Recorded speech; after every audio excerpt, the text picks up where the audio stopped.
Hey everybody, how you doing? It's Sean from Ridesharing101.com, and I want to thank everybody for watching the channel, for liking the videos, for subscribing. I really do appreciate it, and things are going well. Today's daily vlog, I want to talk to you about the arts and entertainment and kind of knowing what's going on in your area. And the reason I bring this up is because, as most of you know, I'm here in the San Francisco Bay Area, and it's come to my attention that the Rolling Stones recently played here in the Bay Area. And I guess this happened 2 weeks ago. I've suddenly been hearing lots of people talk about it at 7-Eleven, at Starbucks, and I didn't even remotely know. I didn't even hear a whisper that they were coming, that there was going to be an upcoming show. I just simply heard, oh, the Rolling Stones came. Oh yeah, my friend went to that. And I was like, oh, how was it? Was it any good? And everyone's like, oh yeah, it was great. Kind of reminds me when I was back in high school in 1982, Tattoo You and the Rolling Stones came, and it was just crazy, and people went. They had an awesome time. Just a quick aside, I used to do college radio, and one day a week, during the week, I had a show during what we called the luncheonette. And from 12 to 12:30, you'd play music with a particular theme. And I remember one day, I still remember it to this day, even though it's been like 30 years, I did a luncheonette of long song titles. And these were all song titles that were longer than normal. And I picked one by the Rolling Stones, and it was the song was entitled "The Under Assistant West Coast Promotion Man." And I still remember that to this day. It's off one of their early albums, where all the songs were like 2 minutes. So that's a little Rolling Stones trivia for you. But I bring this up because it's great to know what the entertainment events are, because you can make a lot of money around these events.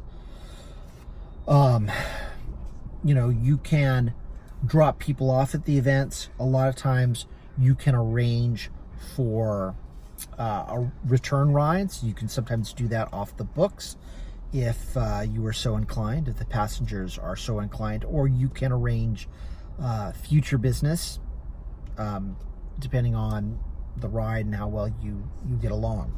But it's good to know what's going on. Today I'm doing this video today on Monday, which is Labor Day, but I will post it on Tuesday.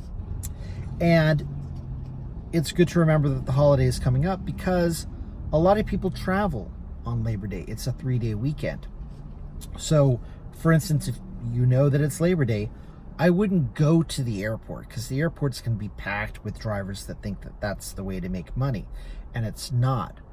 In this case, in the San Francisco Bay Area, I would go to Civic Center or downtown, to the Mark Hopkins, to the Fairmount, to the Clift, to the Four Seasons, to the Hyatt, be in that area, and take people from the hotel to the airport.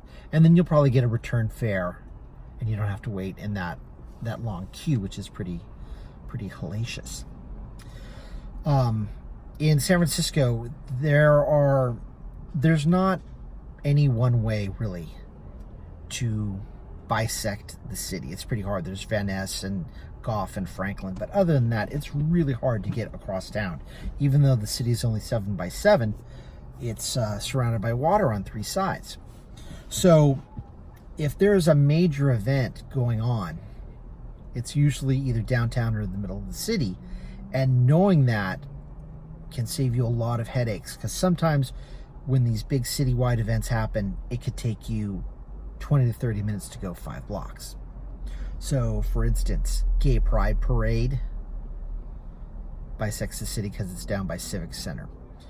You have the Beta Breakers Run, the Bridge to Bridge Run, Hardly Strictly Bluegrass Festival, Outside Lands Music Festival. These are all very big events that cause huge traffic nightmares. And a lot of times you can make money at the beginning of them, dropping people off, and then you want to get the heck out of there. You want to go to the East Bay, you want to go down on the peninsula, even to the North Bay, into like Tiburon and up north to the wine country if you can.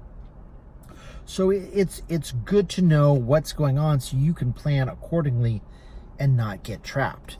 Because while everybody's thinking, oh, I'll go into the city for these events and make some good money, even though it's crowded, you can be smart and go, oh, I can go down on the peninsula, I can go down to San Mateo in that area, and maybe I'll go down by Facebook or Google Menlo Park, and I'll pick up some of the techies, and I'll transport them to where they need to go, because they're working like good little ants. So that is sort of my thought on knowing what's going on. Besides, it's great. It's a great conversation starter.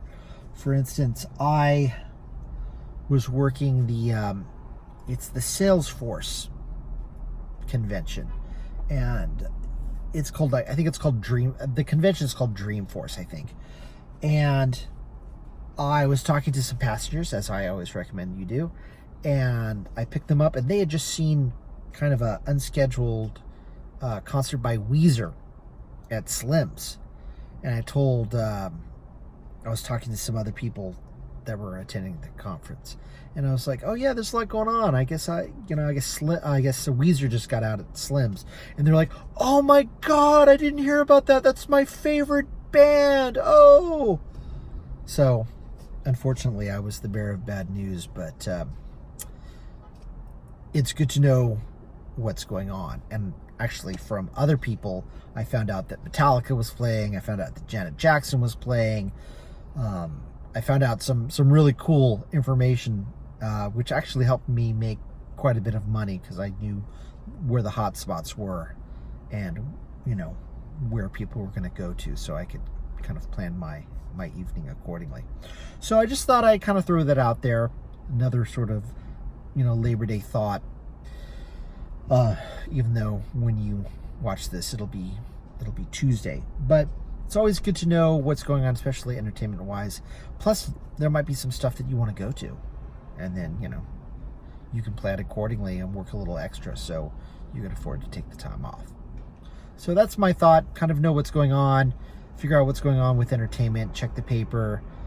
There's a lot of stuff you can sign up for online. Unfortunately, you will probably get a lot of spam, or it'll feel like spam in your inbox, but a lot of these places will just email you 2 or 3 times a week, but it's all about upcoming stuff, and a lot of it you won't be interested in, but some of it you will, and some of it will just be good to know. So check that out. In San Francisco, SF Gate is a pretty good source. It's the website for the Chronicle, so I'd recommend that. Okay, everybody, have a great day, be safe, be kind to one another, and I'll see you next vlog.